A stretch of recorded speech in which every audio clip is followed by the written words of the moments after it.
Hi guys, I'm Utkarsh, the founder of idea.com. We are a cold email plus lead gen agency and we book our client sales meetings. So this is how you can use BuiltWith without actually paying for it using Clay.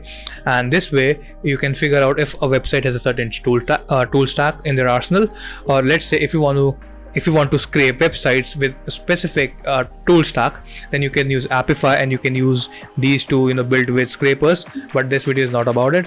So what you have to do is you have to just enter a domain here, then the domain is gonna clean itself. So let's say I use clay.com, right?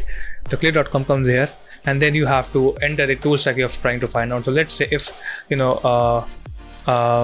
Clay has let's say Hotjar in their tool stack. So this Clayagent will try to figure out if this domain has this tool known as Hotjar, and if it does, then it's gonna write down Hotjar here, or else NA, or no data found, right? And this is my domain. So if you click on this BuiltWith link, you will be able to see my BuiltWith profile and Clay's BuiltWith profile, right? So see if it has HubSpot available. So if I write HubSpot here, then this Clay table will work, and now it will return me HubSpot because it's available there. So see, boom.